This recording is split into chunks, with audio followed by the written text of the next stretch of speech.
നമസ്കാരം. ട്രൂവിഷൻ പ്രാദേശിക ന്യൂസിലേക്ക് എല്ലാവർക്കും സ്വാഗതം. ആദ്യം പ്രധാന വാർത്തകൾ. കുറ്റ്യാടിയിൽ ലഹരി നൽകി ലൈംഗിക ചൂഷണം.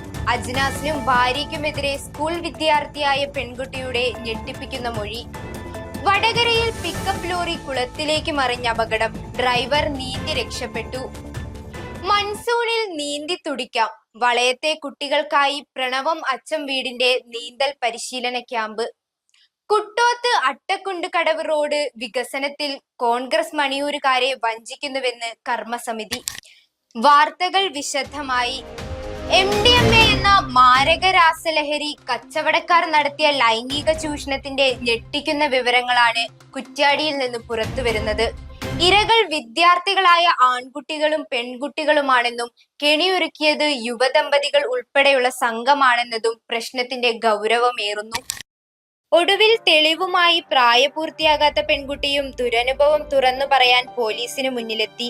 ലഹരി നൽകി ലൈംഗിക ചൂഷണം നടത്തിയ കേസിൽ പ്രതിയായ അജ്നാസിനെതിരെ ഇതോടെ വീണ്ടും ഒരു പോക്സോ കേസ് കൂടി കുറ്റ്യാടി പോലീസ് രജിസ്റ്റർ ചെയ്തു. കുറ്റ്യാടി രാസലഹരി പീഡന കേസിലെ പ്രതി അജ്നാസ് പ്രായപൂർത്തിയാവാത്ത പെൺകുട്ടികളെയും ലൈംഗിക പീഡനത്തിന് ഇരയാക്കിയതായാണ് പുതിയ കേസ്. പെൺകുട്ടിയുടെ മൊഴി രേഖപ്പെടുത്തിയ ശേഷമാണ് പ്രതി അജ്നാസിനെതിരെ കേസ് രജിസ്റ്റർ ചെയ്തത്. നേരത്തെ 17കാരനെ MDMA നൽകി അജ്നാസും ഭാര്യയും ചേർന്ന് ലൈംഗികമായി പീഡിപ്പിച്ചതിന് പോക്സോ കേസ് പ്രകാരം അറസ്റ്റ് ചെയ്തിരുന്നു. 17കാരനൊപ്പം ഉണ്ടായിരുന്ന 15കാരിയെയും അജ്നാസ് പീഡിപ്പിച്ചതായി കുട്ടി വെളിപ്പെടുത്തിയിരുന്നു. ഭാര്യയുടെ സാന്നിധ്യത്തിൽ തന്നെയായിരുന്നു പ്രതി അജ്നാസ് കുട്ടിയെ ലൈംഗികമായി പീഡിപ്പിച്ചത്.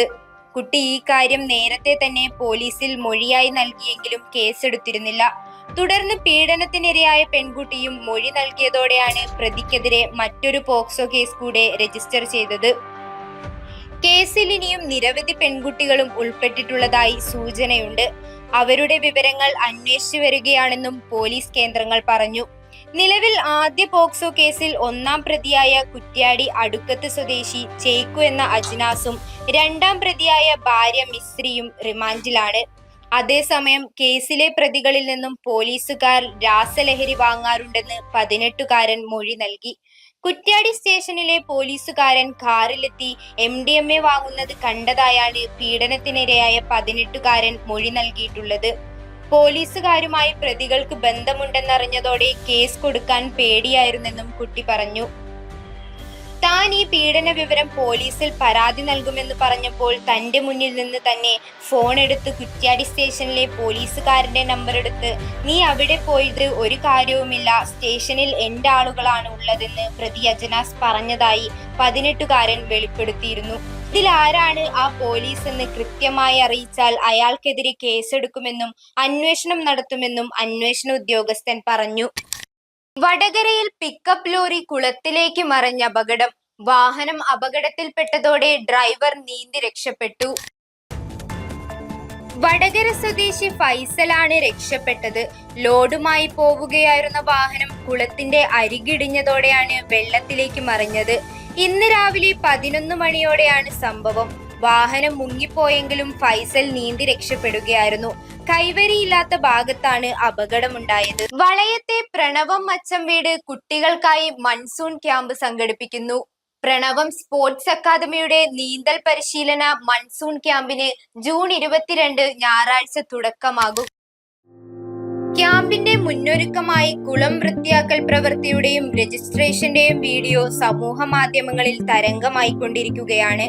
ക്യാമ്പിനായി അച്ചം വീട് ഗ്രാമത്തിലെ കുളം വൃത്തിയാക്കാൻ രക്ഷിതാക്കളും യുവാക്കളും വിദ്യാർത്ഥികളും അടക്കം നിരവധി പേരാണ് രംഗത്തെത്തിയത്.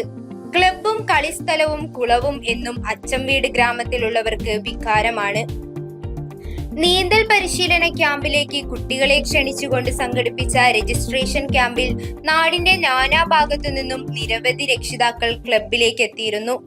30 മിനിറ്റിനുള്ളിൽ 100-ലധികം കുട്ടികൾ രജിസ്ട്രേഷൻ നടപടികൾ പൂർത്തിയാക്കുകയും ചെയ്തു. 5 വയസ്സിന് മുകളിലുള്ളവർ ക്യാമ്പിൽ പങ്കെടുക്കുന്നുണ്ട്.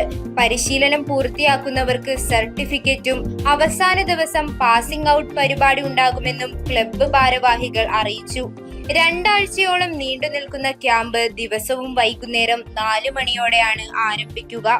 മണിയൂരിലെ കുട്ടോത്ത് അട്ടക്കുണ്ട് കടവ് റോഡ് വികസന പദ്ധതിയിൽ DPRന് വിരുദ്ധമായ കോൺഗ്രസ് നിലപാട് പദ്ധതി തടസ്സപ്പെടുത്തുന്നതിന് വേണ്ടിയെന്ന് കർമ്മസമിതി. 12 മീറ്ററിൽ വികസിപ്പിക്കണമെന്നാണ് റോഡ് വികസന കാര്യത്തിൽ കോൺഗ്രസ് സ്വീകരിച്ച നിലപാട്. എന്നാൽ ഇത് നേരത്തെ തന്നെ ദുരൂഹവും പക്ഷപാതപരവുമായ നിലപാടാണെന്നും കർമ്മസമിതി അഭിപ്രായപ്പെടുന്നു. 2015 അംഗീകരിക്കപ്പെട്ട ആദ്യ അലൈൻമെന്റ് സംബന്ധിച്ച വിശദാംശങ്ങൾ പഞ്ചായത്ത് അധികൃതരിൽ നിന്നും പൊതുജനങ്ങളിൽ നിന്നും 2019 നവംബർ വരെ മറച്ചുവെച്ചതിന് പിന്നിലെ കരങ്ങൾ ആരുടേതായിരുന്നുവെന്ന് പുതിയ ഈ പരസ്യ നിലപാടോടുകൂടി വ്യക്തമായെന്ന് കർമ്മസമിതി ഭാരവാഹികൾ അറിയിച്ചു. പദ്ധതി രേഖകളിലെ പെരുപ്പിച്ച വാഹന സാന്ദ്രത കിഫ്ബിയുടെ ഇടപെടലിനെ തുടർന്ന് നടത്തിയ ശാസ്ത്രീയ പരിശോധനയിൽ പിന്നീട് പുറത്തു വന്നിരുന്നതിനാൽ റോഡിന്റെ വീതി 10 മീറ്ററിൽ നിന്ന് മാറ്റാൻ കഴിയില്ലെന്ന് തീരുമാനിച്ചതിനെതിരെയുള്ള തടസ്സവാദങ്ങൾ കോടതി തള്ളിയിരുന്നു. മുൻ UDF MLA പാറയ്ക്കൽ അബ്ദുള്ളയുടെ കാലത്ത് 2020 തന്നെ PWD കിഫ്ബിക്ക് സമർപ്പിച്ച് അംഗീകാരം വാങ്ങിയ DPR അനുസരിച്ച് റോഡിന്റെ വീതി 10 മീറ്റർ ആണെന്നിരിക്കെ 12 മീറ്റർ വീതിയിൽ റോഡ് വികസിപ്പിക്കണമെന്ന പിടിവാശി റോഡ് വികസനം ഇല്ലാതാക്കാൻ വേണ്ടിയാണെന്നാണ് കർമ്മസമിതിയുടെ വാദം. കിഫ്ബിക്ക് അതിന്റെ മാർഗരേഖ അനുസരിച്ച് മാത്രമേ ഫണ്ട് അനുവദിക്കാൻ കഴിയൂ എന്നറിഞ്ഞിട്ടും DPRന് വിരുദ്ധമായി ഭൂമി ഏറ്റെടുക്കണമെന്ന നിലപാട് ആവർത്തിക്കുന്നതിന് പിന്നിലുള്ളത് പദ്ധതി തടസ്സപ്പെടുത്തണമെന്ന ഒറ്റ ലക്ഷ്യം മാത്രമാണെന്നും ഇത് റോഡ് വികസനം ആഗ്രഹിക്കുന്ന മണിയൂരുകാരോടുള്ള കടുത്ത വഞ്ചനയാണെന്നുമാണ് കർമ്മസമിതിയുടെ ആക്ഷേപം. വികസനം മുടക്കി തെരഞ്ഞെടുപ്പിൽ വിജയം നേടാം എന്ന കുറുക്കുവഴി കോൺഗ്രസ് ഉപേക്ഷിച്ചില്ലെങ്കിൽ വലിയ തിരിച്ചടിയാണ് കോൺഗ്രസിനെ കാത്തിരിക്കുന്നതെന്നും റോഡ് വികസനം എന്ന ജനകീയ ആവശ്യം നടപ്പിലാക്കുന്നതിന് കോൺഗ്രസ് നിലപാട് തിരുത്തി യാഥാർത്ഥ്യബോധത്തോടെ പദ്ധതി പ്രവർത്തനങ്ങളുമായി സഹകരിക്കണമെന്നും ഇരകളുടെ കർമ്മസമിതി ആവശ്യപ്പെട്ടു. വാർത്തകൾ ഇവിടെ പൂർണ്ണമാകുന്നില്ല. നല്ലൊരു വാർത്താസന്ധ്യയുമായി നാളെ കാണാം. എല്ലാവർക്കും നന്ദി, നമസ്കാരം.